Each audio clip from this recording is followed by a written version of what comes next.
अध्याय 6 ध्यान योग। श्री भगवान ने कहा, जो पुरुष अपने कर्म फल के प्रति अनासक्त है और जो अपने कर्तव्य का पालन करता है, वही सन्यासी और असली योगी है। वह नहीं जो न तो अग्नि जलाता है और न कर्म करता है। हे पांडुपुत्र, जिसे सन्यास कहते हैं उसे ही तुम योग अर्थात पर ब्रह्म से युक्त होना जानो, क्योंकि इंद्रिय तृप्ति के लिए इच्छा को त्यागे बिना कोई कभी योगी नहीं हो सकता। अष्टांग योग के नवसाधक के लिए कर्म साधन कहलाता है और योग सिद्ध पुरुष के लिए समस्त भौतिक कार्यकलापों का परित्याग ही साधन कहा जाता है। जब कोई पुरुष समस्त भौतिक इच्छाओं का त्याग करके न तो इंद्रिय तृप्ति के लिए कार्य करता है और न सकाम कर्मों में प्रवृत्त होता है, तो वह योगारूढ़ कहलाता है। मनुष्य को चाहिए कि अपने मन की सहायता से अपना उद्धार करे और अपने को नीचे न गिरने दे। यह मनबद्ध जीव का मित्र भी है और शत्रु भी।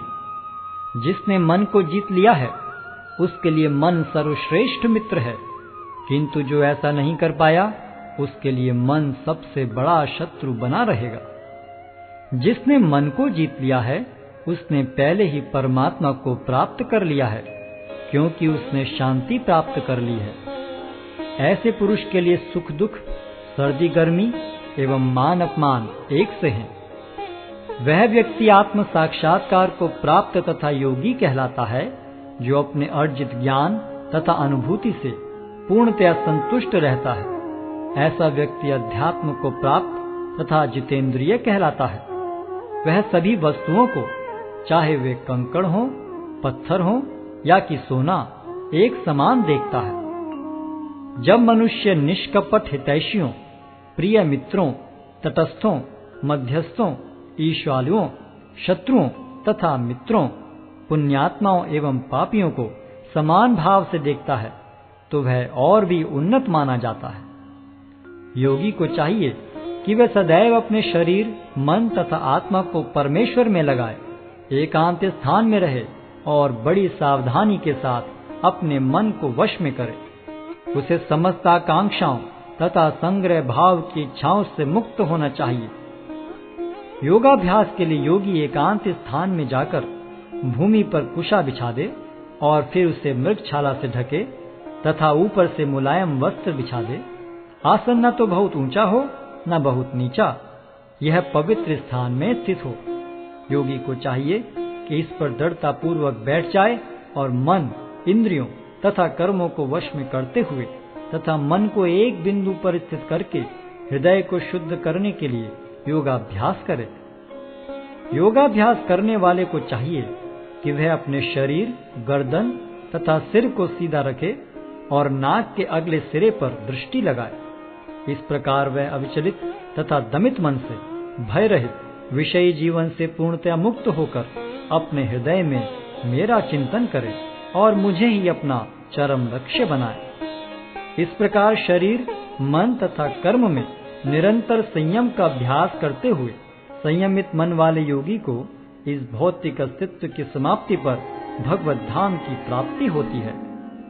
हे अर्जुन, जो अधिक खाता है या बहुत कम खाता है, जो अधिक सोता है अथवा जो पर्याप्त नहीं सोता, उसके योगी बनने की कोई संभावना नहीं है। जो खाने, सोने, आमोद प्रमोद तथा काम करने की आदतों में नियमित रहता है, वह योगाभ्यास द्वारा समस्त भौतिक क्लेशों को नष्ट कर सकता है। जब योगी योगाभ्यास द्वारा अपने मानसिक कार्यकलापों को वश में कर लेता है और अध्यात्म में स्थित हो जाता है, अर्थात समस्त भौतिक इच्छाओं से रहित हो जाता है, तब वह योग में सुस्थिर कहा जाता है। जिस प्रकार वायु रहित स्थान में दीपक हिलता डुलता नहीं, उसी तरह जिस योगी का मन वश में होता है, वह आत्म तत्व के ध्यान में सदैव स्थिर रहता है। सिद्धि की अवस्था में, जिसे समाधि कहते हैं, मनुष्य का मन योगाभ्यास के द्वारा भौतिक मानसिक क्रियाओं से पूर्णतया संयमित हो जाता है। इस सिद्धि की विशेषता यह है कि मनुष्य शुद्ध मन से अपने को देख सकता है और अपने आप में आनंद उठा सकता है उस आनंदमय स्थिति में वह दिव्य इंद्रियों द्वारा असीम दिव्य सुख में स्थित रहता है। इस प्रकार स्थापित मनुष्य कभी सत्य से विपत नहीं होता और इस सुख की प्राप्ति हो जाने पर वह इससे बड़ा कोई दूसरा लाभ नहीं मानता। ऐसी स्थिति को पाकर मनुष्य बड़ी से बड़ी कठिनाई में भी विचलित नहीं होता। यह निस्संदेह भौतिक संसर्ग से उत्पन्न होने वाले समस्त दुखों से वास्तविक मुक्ति है। मनुष्य को चाहिए कि संकल्प तथा श्रद्धा के साथ योगाभ्यास में लगे और पथ से विचलित न हो। उसे चाहिए कि मनोधर्म से उत्पन्न समस्त इच्छाओं को निरपवाद रूप से त्याग दे और इस प्रकार मन के द्वारा सभी ओर से इंद्रियों को वश में करे। धीरे धीरे क्रमशः पूर्ण विश्वास पूर्वक बुद्धि के द्वारा समाधि में स्थित होना चाहिए और इस प्रकार मन को आत्मा में ही स्थित करना चाहिए और अन्य कुछ भी नहीं सोचना चाहिए। मन अपनी चंचलता तथा अस्थिरता के कारण जहां कहीं भी विचरण करता हो, मनुष्य को चाहिए कि उसे वहां से खींचे और अपने वश में लाए। जिस योगी का मन मुझ में स्थिर रहता है वह निश्चय ही दिव्य सुख की सर्वोच्च सिद्धि प्राप्त करता है। वह रजोगुण से परे हो जाता है। वह परमात्मा के साथ अपनी गुणात्मक एकता को समझता है और इस प्रकार अपने समस्त विगत कर्मों के फल से निवृत्त हो जाता है। इस प्रकार योगाभ्यास में निरंतर लगा रहकर आत्म संयमी योगी समस्त भौतिक कलमश से मुक्त हो जाता है और भगवान की दिव्य प्रेम भक्ति में परम सुख प्राप्त करता है। वास्तविक योगी समस्त जीवों में मुझको और मुझ में समस्त जीवों को देखता है। निस्संदेह स्वरूप सिद्ध व्यक्ति मुझ परमेश्वर को सर्वत्र देखता है। जो मुझे सर्वत्र देखता है और सब कुछ मुझ में देखता है, उसके लिए न तो मैं कभी अदृश्य होता हूं और न वह मेरे लिए दृश्य होता है। जो योगी मुझे तथा परमात्मा को अभिन्न जानते हुए परमात्मा की भक्ति पूर्वक सेवा करता है, वह हर प्रकार से मुझ में सदैव स्थित रहता है।